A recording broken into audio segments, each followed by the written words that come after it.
कहानी जब आगे बढ़ती है तो पता चलता है कि जो आदमी पैसा लेकर, रेड ट्रैपर पैसा लेकर के किसी का चुरा करके जंगल की तरफ भागा था, तो उस जंगल में रात के समय में इसको बस एक ही आवाज़ आ रही थी और वह आवाज़ कहाँ से आ रही थी इसको नहीं पता। वह जंगल में ही आवाज़ की तरफ जाने की कोशिश करने लगा।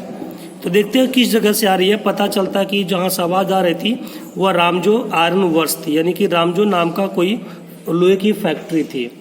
तो देखते हैं फिर क्या होता है कि रामजोज आयरन वर्क्स, रामजो का जो लोहे की फैक्ट्री थी वर्थ थी और लार्ज प्लांट, एक बड़ी सी factory, which are now close down, जो अब बंद हो चुकी थी, नॉट सो लॉन्ग एगो, जो काफ़ी समय पहले बंद नहीं थी, अभी हाल ही में बंद हुई थी।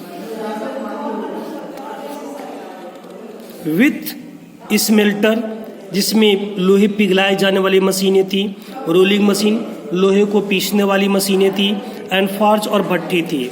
इन द समर टाइम, गर्मी के मौसम में, long lines of heavily loaded barge, भारी भरकम लदे हुए पतली नाव, एंड स्कूज स्लिड, और फिसल जाती थी द कैनाल, नहर में, which led to the large inland lake, जो उनको एक बड़ी सी अंतर्देशीय झील में लेकर जाती थी।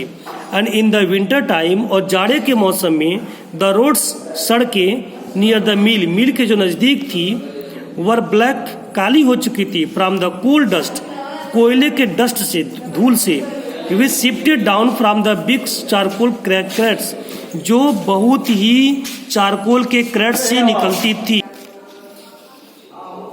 During one of the long dark evening, लंबी गहरी शाम वाली समय में, जस्ट बिफोर क्रिसमस, क्रिसमस के ठीक पहले, द मास्टर स्मिथ, जो मालिक स्मिथ था, हिज हेल्पर, और जो उसका हेल्पर था, sat in the dark forge, वे गहरे भट्टी के पास बैठे हैं, नियर द फर्नेस, भट्टी के, waiting for the crude iron, और क्रूड आयरन की वो इंतजार कर रहे हैं। क्रूड आयरन जो अशुद्ध लोहा होता है, जो हमें धरती से प्राप्त होता है, उस बाद में उसको इस्पात बनाया जाता है, पिघला करके शुद्ध किया जाता है।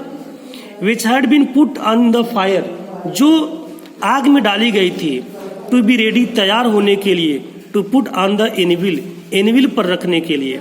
एविल एक ऐसी जगह होती है जहाँ पे भट्टी में डाल दी जाती है तो लोहा शुद्ध होता है। एवरी, प्रत्येक, नाउ एंड देन, इधर उधर, वन ऑफ देम, उनमें से एक, गाट अप, खड़ा हुआ, टू द स्टायर, टहला, ग्लोइंग मास, उस भीड़ में, चमकते हुए में, with a long iron bar, एक लंबे लोहे के साथ, returning in a few moments, कुछ क्षण में वापस आया, ड्रिपिंग विथ परस्पायरेशन, पसीने से लथपथ था, दो एज वाज द कस्टम, ये वहाँ की रीति रिवाज थी। लोहे के भट्टी के पास जब काम करेंगे आप तो आपको पसीना तो होना ही है। दो यद्यप एज वाज द कस्टम, ये रीति रिवाज थी।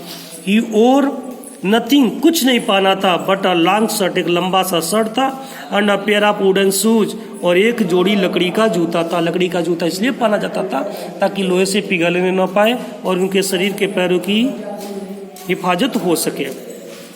फिर आगे देखते हैं, ऑल द टाइम, पूरा समय, देयर वर मेनी साउंड्स, कई आवाजें थीं, टू बी हर्ड, सुनी जा सकती थी, इन द फोर्स, भट्टी के पास। द बिग बेलोज, बड़ी सी ध्वनि, कोलाहल, ग्रहण, गुर्राई, एंड द बर्निंग कोल, और जलती हुई कोयला क्रैक, छटकने लगी। द फायर बॉय, आग जलाने वाला लड़का, सावल्ड, बेलचा से उठाया चारकोल को, इनटू द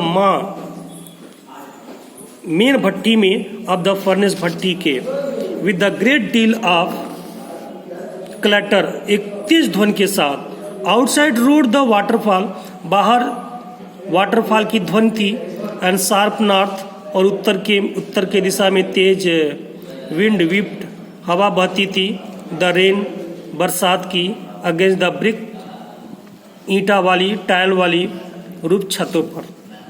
फिर आगे हम लोग अगला वीडियो देखेंगे।